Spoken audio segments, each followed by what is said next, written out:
Hi, this is David with EV World News. We talk about electric vehicles, green energy, and the stock markets. And I'm pleased to announce we went out and hunted and recaptured Mike Herzog. He's back with us today. How's it going, I'm back, Mike? David. Been out in the field for a while, but I've returned to my beautiful, spacious, fluorescent light office. Not these Yes. beautiful fall days out in the field. Yeah, Mike's like the farmer. He's outstanding in his field. That's Yep. You got me to a T. You got me figured out. Outstanding in his field. Yes, a good dad joke there.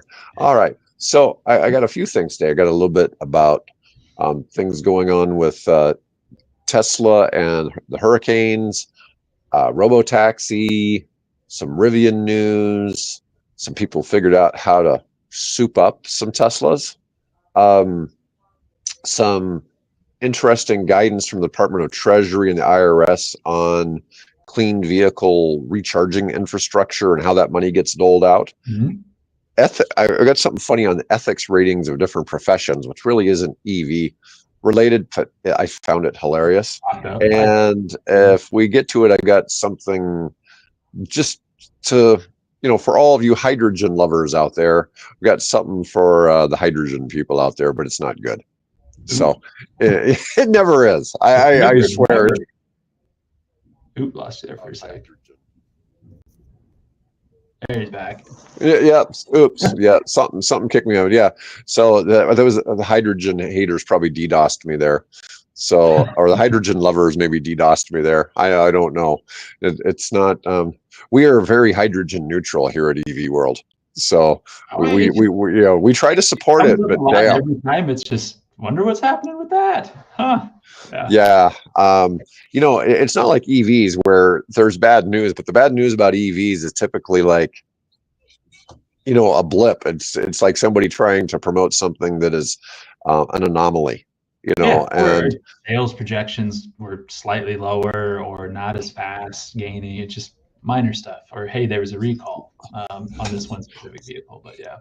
Well, here's something interesting. It's not really on today's news list, but while Tesla sales supposedly have slipped, they have reclaimed being number one in the world in EV sales from BYD. And so I thought that was kind of interesting because BYD is growing at crazy speeds. I mean, they're going to exceed, I think, like 4 million EV sales this year, probably. But that means Tesla is going to do it too. And it's really hard to fathom. It's like, well, there's no question that Tesla's lost a lot of its mojo or whatever as far as growing exponentially and things like that. But, some of the things they've got coming up may have something to do with that. So one of the first things I want to talk about, and this is tough because I've been talking to people that are in Tampa. We were supposed to have a guest tomorrow that's in Sarasota, and we've had to cancel that because he's evacuating.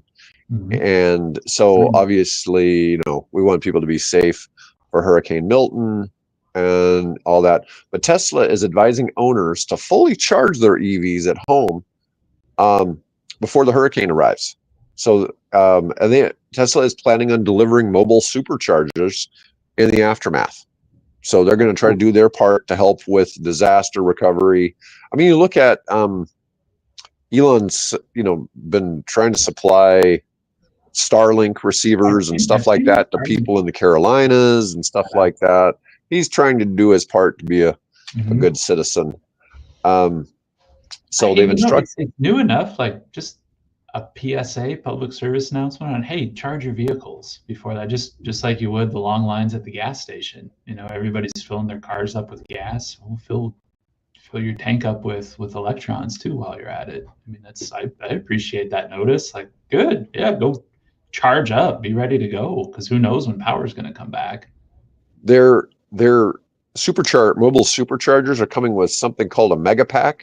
The megapack battery stores 3.9 megawatt hours of energy. Wow, that's a big battery. That's big. I mean, that's pretty. So I always think like a shipping container, 40-foot shipping container is one, right? Normally, one megawatt, but about 4 megawatt hours. Well, that's exactly what it must be. And so it sounds like it's a shipping container. You can charge 2 or 3 of them at a time, and charge however many you need to out of that. Yeah, that's amazing that they're offering to do that. The live status and availability of the superchargers are going to be on the vehicle's touchscreen or in the Tesla app. So they're actually going to be able to locate them. Like, oh yeah, they're going to be able to locate them just through their normal usage of the car. That's cool. That's cool. I like that a lot. Yeah, but they are recommending you try to charge them up to close to 100%. Mm-hmm. So you're ready, in case you need to do some really long distance driving. So I've seen stories where it's been a category 4, moved up to a category 5, came back to a category 4. Now it's looking like maybe they're thinking it might only be a category 3 when it hits. I'm not 100% on that. I don't know. I've seen. It keeps, last night it was up going to back 5, and forth. And this morning they said it was down to 4 again. And it's hitting. I mean, hopefully it diminishes before it hits Tampa. I think it's really crazy that they can predict where a storm is going at accurately. I mean, I look at when we have bad weather predicted here for Omaha and how often that weather misses us. It's like, we're going to get 12 inches of snow today.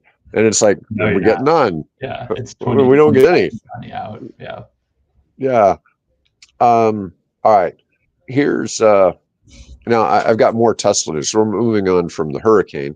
Mm-hmm. Tesla's robotaxi platform could account for 90% of Tesla's enterprise value over the next 5 years, according to ARK Invest. Now, Kathy Woods from ARK Invest has always been really bullish on Tesla. Okay, mm-hmm. She's constantly buying. You see news about her buying more Tesla stock all the time. But their feeling is that robotaxi is going to be that big. I've seen talk that, Musk may want to put out 100 million electric robotaxis all over the world. I don't know. That it seems a little nuts to have that many cars just kind of roaming around. But who knows? I mean, yeah, it's nuts to think that many could be going around. I mean, well, and it's one if you get I lost you again there for a second. If you get enough of them out there, does it? People have talked about this forever. Does it start to just to change the idea of an automobile in a big city and a shared car? And that's effectively maybe what those become if you get enough of them around. That it's, I need a car a couple of times a week, and if robo taxis are plentiful and convenient and cheap and all the things you want them to be, like, do I need to have a car in a large city? What does that look like? But to have that much value out of a company that is, like you just said, the leading manufacturer of electric vehicles, like, period, to say that's where they're going to start to gain most of their value, that's a good prediction, or an interesting prediction. Well, think about this: when they're pumping out 3 to 4 million cars a year, and all of a sudden, if they're going to get to the point where they have 100 million of these out there, that would mean they'd have to get to a point where they're producing 5 to 10 million or more of these a year to be there in 20 years. That's a lot, and that's a lot bigger than what they're currently putting out on the road now.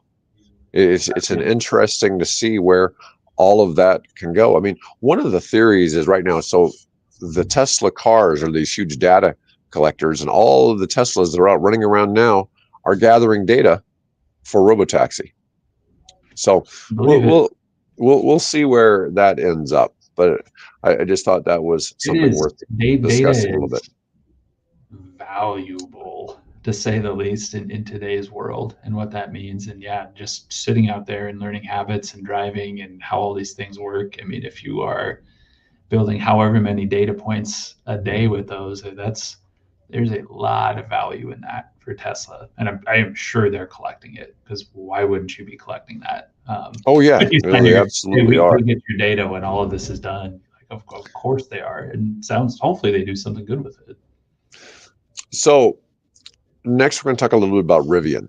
So Rivian has their stock took an 8% tumble after lowering its 2024 production forecast from 57,000 vehicles to somewhere in the 47 to 49,000 vehicle range. This is still a lot of cars. I mean, you look at it. Did you say it went from 57 to like 47, something like that? Okay. Yeah, so it's still 15, 20% it's about a drop. 1/6 drop almost, or approximately that. And the culprit is a supply chain disruption that's hitting its R1 vehicles and commercial vans pretty hard. In Okay. Q3, Rivian produced 13,000 vehicles and delivered 10,000 to customers, both of which were a little short of analyst expectations. The EV maker is eyeing survival with the lower cost R2 and R3 models set for 2026. And to stay afloat, Rivian is leaning on its $5 billion partnership with Volkswagen. Now, as I've learned, as we've been working on EV world and things like that, is that Rivian is their largest shareholder is Amazon, followed now by Volkswagen, and then it's followed by the Saudis. Yeah. It's interesting to see that all the Saudi oil money is backing, Lucid and Rivian quite heavily. Yeah, it's an interesting thing to see. Do those Rivian numbers include their vans, their Amazon vans? It does. It That does. doesn't include So Amazon vans. Okay. they've delivered something, I think, north of somewhere between 13 and 17,000 vans. I'm not sure the exact number right now, but the number that's been ordered is 100,000. And I don't think it's really a delay in production so much as, as you well know, when one of those facilities is trying to put in 200 charging stations for 200 vans, it is a bit of a nightmare for the utility company, right? So yeah, it's a project. It's a big project to figure out and get addressed and adjusted. So it's a big deal. So it stinks they're hit by supply chain. I was really thinking, we had started to turn the corner on some of that after the COVID years and everything. And I don't know if they're getting hit by chips, or raw materials, or whatever that might be in that space. But boy, if you're Rivian, it's just that stinks to have your hands tied like that. It's God, we were actually going to do it. We had a chance of making it and going, and so well, we can't do it. yeah, We don't have the materials that go into it. I've tried to find some more specific information about what's the missing piece in the supply chain, and they don't give. None of the articles I found give any real information on that particular topic. I don't know why I got a soft spot or a sweet spot for Rivian. That's one of those I'd like to see them do well. In a space like this and kind of emerge. I like the look of their vehicles. I like what they're trying to do. I like how they're putting things out, but it's just like setback after setback with them. It feels like, and then the Volkswagen from news from earlier in this year, they're doing something right. If Volkswagen's like, we like your technology, we like your control mechanisms and what that is. So, well, they're certainly going in the right direction, and it's a challenge because they're not a profitable company yet. They're not making money on their vehicles yet. They're getting closer. The joke is always you can make it up on volume if you're losing money on every vehicle, but the truth is that's what it takes. Is eventually you have to be making enough that all your sunk costs into your manufacturing lines all get covered and you're moving ahead. Here's a picture of the R2 that is coming out. Rivian takes a big step towards restarting the Georgia EV plant construction for the R2. They had to pause construction, and they had to get a federal loan to get a second manufacturing plant back on track. After revealing a smaller, more affordable R2 vehicle in March, they began building it in Normal, Illinois, rather than its new Georgia plant as it initially had planned. CEO RJ Scaringe, in a move that would save Rivian over $2 billion while getting R2 on the market quicker. Rivian has repeatedly insisted it remains committed to the project as it expands production. Well, they have to. They've got a crazy amount of pre-orders for the damn thing. I think they're at like 100,000 pre-orders for the R2. Dang. Yeah. Wow. I mean, there's a lot of room there. Manufacturing, what is it? You always hear Elon say it's easy to create prototypes. It's a whole other thing to be manufacturing. Financially supporting the Georgia project will ultimately bring 400,000 EVs to market. That's a big number. So we'll see. Um, yeah, I don't know what their what their deal with the on the other with the supply chain issues, things like that. I guess you just Supply never know. chain, and I mean, I don't know. Hopefully, they got capital out of the Volkswagen deal, but it They sounds did. like that we don't have the capital to build our Georgia plants, so we're gonna have to build them somewhere else to start with, so we just don't completely fall flat on our faces. They still have more than I believe they still have more than a year's operating revenue. Okay. They're not short They're not on. going anywhere. They're not on the cliff right now, but No, but it's always one of those things where it just seems like it could, fall apart. quickly go Something downhill. needs to do a little bit better. All right. So I want to talk about my fun topic for today, which I thought this was kind of humorous. So people did ethics rank. This is a Gallup poll of the 23 different professions. Now, these aren't all professions, but it's how you would rate the honest. Please tell me how you would rate the honesty and ethical standards of people in these different fields. Very high, average, low, or very low. I'm going to ask you this. How would you rate a member of Congress? In general, not anyone in specific. I know, that's what I'm trying to think. It's what is it, like a 5? You said it was a 5. I'd go not the far low, but second. Yeah, this is not a scale of 1 to 100. So, yeah, members of Congress scored a 6 out of a possible 100. 6. They were absolutely the lowest. 6. Now, how about nurses? Oh, I'd put a nurse at like an 85, 80, 85. You're close. They were 78. And they were the highest profession. Now, oddly, in 2019, it was 85%. Everybody's gone down. Everybody's view of all professions have gone down some in the past 5 years. Okay. One of my favorite ones was I went to see my chiropractor yesterday, and chiropractors are at 33%. They're still I don't in know the why, top but in half my of head the I was pack. thinking like they'd be lower than other medical professions. They are actually, other than psychiatrists. But it was really funny. It's like, where would you put car salespeople? Car sales, 29. They were just barely above congressmen and tied with senators. There you go, At 8%. 8%. Man, oddly, labor union leaders scored 25%. Some of these are really funny. So veterinarians scored pretty high at 65%. Engineers, 100%, right? honestly, it was 60%, which ranked engineers in fourth place among all professions. So that was pretty impressive, actually, because like after engineers was dentists, medical doctors, pharmacists. Oddly, police officers were in the top 10 at 45%, which was above college professors. So people think college professors have less ethics than police officers. I'm going to tell you that's not accurate. That's not an accurate viewpoint. Okay? I'm not saying that college teachers are necessarily angels, but man, the cops are, it's not that people necessarily, there's a couple of professions that people go into that they may have had ethics when they went into it, and the industry just sort of destroys them. And police officers are one of them. They just get mentally wrecked by seeing the worst of humanity.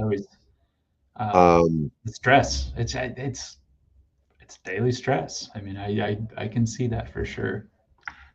But congressmen and senators are in that too. It's one of those things where you really can't be an honest politician. I kid all the time. I think probably the most honest politician we may have ever had was probably Jimmy Carter. Right? And he was widely considered to be the worst president we've had in the last 100 years or something like that. Turns out he was a pretty good person. I think. He's a good person. I don't agree with his views on like Israel and some things like that. There's some political ideas that I just don't agree with the guy on at all. But as far as being a good person, man, he's hard to beat. He's all around a good guy, honest, Yeah. and there's not really been scandals about Jimmy Carter, and there's almost always been something about every damn president, Everybody does and something. Everybody does. Carter is probably the cleanest, and he got wrecked by that whole, the Iran hostage thing, and he just has a really poor legacy as a president. But anyways, business executives only scored a 12%, and I think this comes from TV.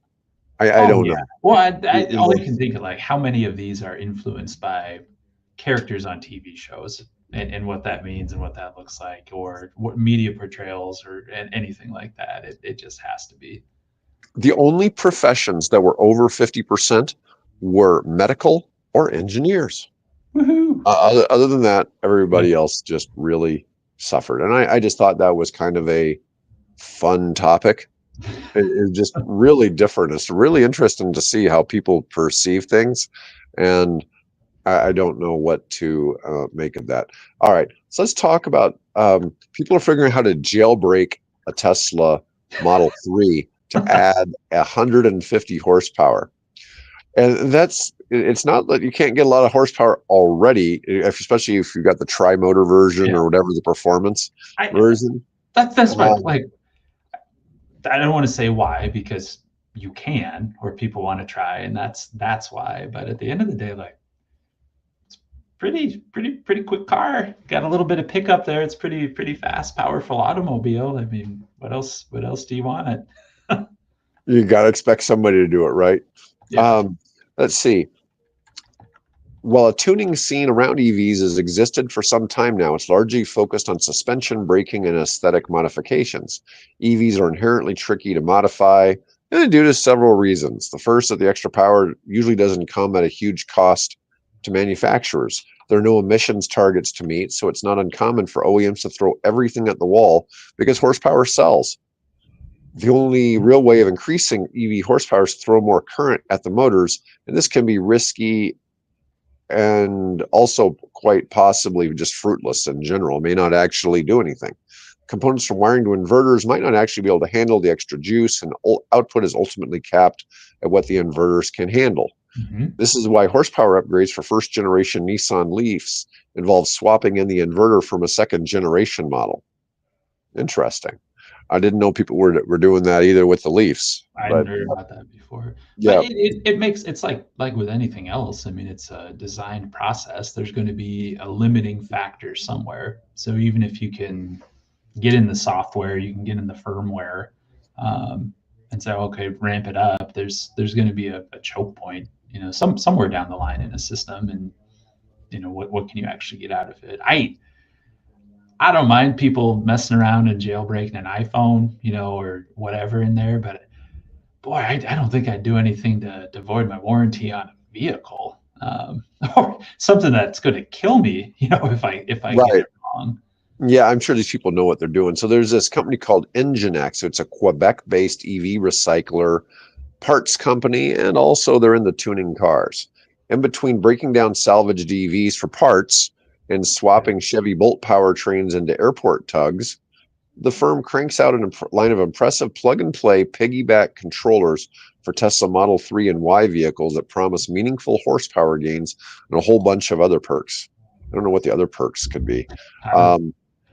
Cooler AC, I don't know. If you have a standard range Model 3, it has what's called a 980 motor. They sell a module called the Boost SR, which adds 50 horsepower, drift mode, and plug-and-play installation for about $800.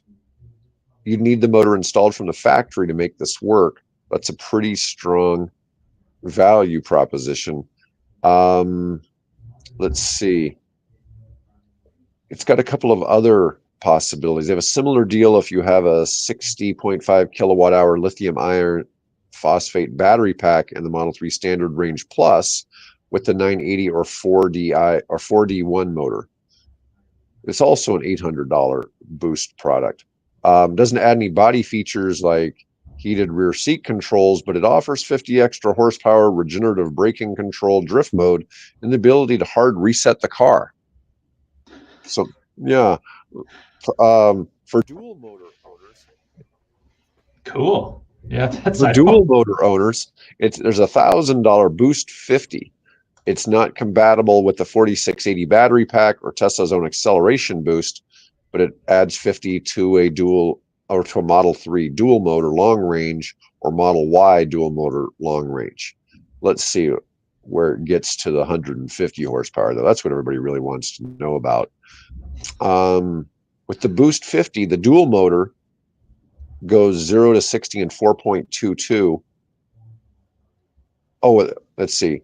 Oh, without it, it goes 0 to 60 in 4.22. It drops to 3.61, 0.6 of a second. Pretty big change on those. I'm just sitting here laughing and smiling because I've never been a car guy or somebody who likes to tinker and fine tune Yeah. and change out this piece of equipment. Yeah, to get an extra half second or a couple horsepower here and there and what it looks like. So it's Right. fun that people are like, okay, here's you figuratively like pull back the hood on this thing and change stuff out and actually get down to the electronic components that are controlling all of it. That's neat for me. I don't know. That's so cool. Nginx makes one called the Ghost module. It requires a Model 3 or Model Y dual motor long range with either a 980 or 4DI or 4D1 rear motor because the motor shared with the performance models. The module promises to turn a regular Model 3 or Y into the performance trim, unlocking an extra 150 horsepower, a track mode, and all the equipment perks that the Boost 50 offered. At $1,500, this one's $1,500, and it's way less expensive than upgrading to the performance on either version. So it's a $1,500 upgrade basically to that phase. Yeah, it's just crazy to think of what people may do with this. I assume you'd probably do this when it's not under warranty anymore. You've had it a few Right. I mean, years, buy a depreciated 5-10-year-old one. vehicle and a car you tinker with, somebody you want to mess around with and replace out. Because that's been such a issue just in a lot of industries as everything's gone digital and everything's kind of gone solid state electronics, the ability to fix your stuff. I know it was a huge deal with like John Deere, when combines became so technologically advanced and had chips you had to change out in programming that a lot of the farmers are like, well, I used to do my own maintenance and now I can't anymore. Right. That's a real was problem. a big deal to people. Like, what do you mean I can't take it apart myself? Like, nope, it's all under Too contract complex. and warranty, and this is what it looks like. Yeah, well, the article went on to recommend that you pick up a sub $20,000 Model 3, dual motor or Model Y, and then add the $1,500 to make it a performance model, and give it that. It's like, well, yeah, that makes sense here. It's a challenge to find one that cheap unless it's got over 100,000 miles, especially on a Model Y. So you're out of warranty, out of spec. I'll like just go play with it. Maybe. I mean, the Model Y, if you have the long range, the warranty is at least 120,000 miles on both. So you got to get past 120,000 miles before it's so you could be out of warranty. 120. Okay. It's 100 on the standard range. Oh, okay. Yeah. That makes sense. All right. So we still had a couple more topics to cover. The Department of the Treasury, IRS, and the IRS release a guidance to build out U.S. clean vehicle charging infrastructure. Now, in the Inflation Reduction Act, there was all kinds of things about trying to make it easier for people to put in chargers and things like that. But essentially, the way the current ruling is you can get up to $100,000 of credit from the IRS for a business property and up to $1,000 for personal property. And it can be up to 30% credit of the amount spent on the charger. Now, this has to be in a non-urban area. So basically, you could probably go down, 2 counties south of Douglas County, which is Omaha, and go down into Cass County, which is where Plattsmouth's at, and places like that, where it's basically all farmland. Those areas would probably qualify. So this purpose has been, or if you can show that you're in a really poor area. So it's got a so this is kind of census tract designation. Yeah, so it's got to be designated as being a low income area, or and it can be tax exempt entities like governments and nonprofits, or it can be for-profit entities or individuals. But obviously, for individuals, it's capped at 1,000 because you're only going to put a level 2 charger in your home. And it's 30% of the even that. Like, I mean, unless you have to put a new panel or something. I mean, those aren't that. Well, the charger's only $500, let's just say, but you're usually going to pay $700-800 for installation. So I'm assuming if you bought all that, let's just say you paid $1,500, that'd be a $450 refund you could get from the government. Get up to the full 1,000 in a space like that, but maybe different areas. It's pretty easy once you include the installation cost. That's where if you have to run a new dedicated circuit out to your garage or wherever you're putting it. I talked to your friend from OPPD, and she was telling me that when they quote out charging to somebody, they just throw them a ballpark of $150,000 for a supercharger with plus infrastructure. Plus the infrastructure.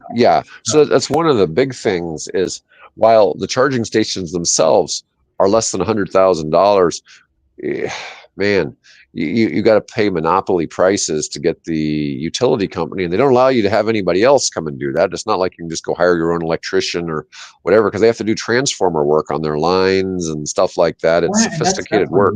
Like the size of the green boxes, the transformers, switch gears, and things like that they need to put in. I mean, those by themselves are $15,000-$20,000, sometimes more than that. Just the piece of equipment, for anything like that. So it can add up in a hurry when you're pulling that much juice. No, I get it. So if you're spending $150,000 on some chargers, well, the limit max would be $100,000. So you could get that with a couple superchargers. Maybe, to be honest, you could probably install 3 superchargers. And once you start adding extras, that incremental cost of the extra infrastructure upgrade goes down. It goes down. Well, if you find a good spot for it, and it's here's a good location, why wouldn't you add an extra one in? I'm not saying put in 10 of the things if you don't know what you're doing, but 2 to 3 or 2 to 4, like that's not that big of a deal. Yeah, I want to always put my superchargers where a manufacturing company just went out of business, so they're not using that. So all that power draw right there. That's the place to do it, right? It's just like the whole thing of where they're starting to put solar farms where there was coal mining or coal plants. Coal plants and all that, because you've got the infrastructure all the infrastructure is just sitting there. Yeah, it makes a lot of sense. Okay, our final topic today: hydrogen cars are turning out to be a flop. Why? And that's the question, right? I don't know why. I don't know what's going on. Yeah, I had somebody ask on one of the videos. It's like, has David driven a hydrogen car? And no, I have not driven a hydrogen car. I had somebody trying to tell me they're just as fun to drive as an EV. But I've seen car reviews on them, and I've really seen the disappointed looks on the people who did the reviews. Okay. And so, I mean, I may not have driven one, but I'm pretty good at telling when somebody's clearly not excited about somebody after they've driven. And it's, I see more and more compressed natural gas for like civic vehicles or commercial vehicles. Like those seem to have their market. Those seem to have a place that's out there. But it's the hydrogen I just don't get. And I'm going to get this wrong, but some small town in France, I want to say just over the past week, canceled their order for hydrogen vehicles after they actually crunched the numbers and figured out how much cheaper it is to operate EVs, electric buses, than a hydrogen-powered bus. And they said, well, why are we doing this? We're going to save, 30% in our operating costs year over year if we use electric. And it's questions like that of, I don't get it. Like, I'm not anti-hydrogen. I'm not out there singing its praises, but it just can't seem to take off. It just can't get its footing.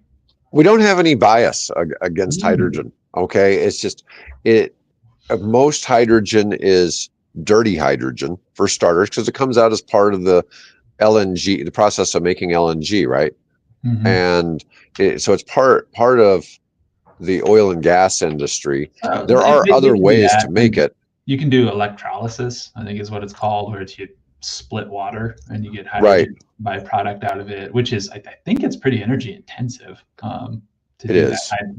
We're not experts in hydrogen, so nobody rakes holes with this, but that's my understanding of it. One of the hopes is that maybe hydrogen can replace certain types of vehicles. We're not talking cars. There's been talk, could it help in the long haul trucking industry? Could it help with shipping, like cargo ships? I mean, there may be some things that on a certain scale and a certain size it can work. We see these ideas about using it for aviation. I don't consider those to be terribly exciting ideas either. I think some of those are a little bit overblown, but it's interesting to see. We keep seeing where the hydrogen fueling stations keep closing all over the United States and Europe. And just a lot of people are bailing on that. They just don't seem to be able to make it work. At the same time, we've got a video on Walmart and Nikola trying to work together. And the idea would be that maybe Walmart could support hydrogen and Nikola. Their thing, their tranche. Yeah. It's not something I'd be investing money into, but you see companies trying. So yesterday we had an article about how a lot of people even the oil companies are trying to convince Trump not to go against some of those policies that were included in the IRA, because some of the big oil companies have committed to investing as much as $30 billion into some cleaner alternatives to fuel. Now, some of it's biofuel. There's some other things there that are considered to be cleaner than oil and gas, but they're making significant investments, and absolutely. And they're expecting that part of that is going to be supplemented by what, the government put in place. But I don't know. It'll be interesting to see where hydrogen goes. I think there's some places for it, because you could definitely, like long haul trucking, you could have longer range. I think the idea of having a merchant ship that has enough electric batteries to power it to go across the ocean is a little, I don't know. It seems like it would be unrealistic. Yeah. I just don't know. I mean, you could have sails and solar power helping, to charge and get you something along the way. I wonder if in industry like construction equipment, like heavy duty equipment, and this is where I don't know enough about hydrogen, if that gives you a better energy density or a better, instantaneous power, instantaneous torque, whatever you want to call it, that could support those better. But just something where EVs haven't made a lot of headway yet. Because otherwise, like a personal vehicle standpoint, even fleet vehicles, it's going to be tough to get past EVs in those areas where they go through. But I'm sure we'll see it continue to pop up week after week and month after month. But it seems like it's the same question every time. Like, what's going on? What you up to these days? Hydrogen seems like not much is happening. Well, I don't know. I've seen these ideas about powering airplanes with hydrogen, and it just the energy density just doesn't really seem to be there. Yeah, and I don't know that that's really that effective. I mean, we see some things in aviation with electric vehicles. We see the eVTOLs as air taxis, and we see companies like Archer and Joby. We saw the thing where we've talked about Sea Glider that's making the electric aircraft that just basically skim the ocean. They fly no more than 50, 60 feet above the water. and designed to like fly around Alaska or fly around the Hawaiian Islands, or they want to use them in Norway to fly around things. Doesn't really seem like just the design of them. Well, lost you again. They get some kind of energy off of the ocean, but those are electric. But they're only going no more than 100-mile trip. Yeah. Oh no, it's short range. It's short range. It's just short and fast. There's applications for that. I mean, yeah, island hopping. I mean, that is a perfect application.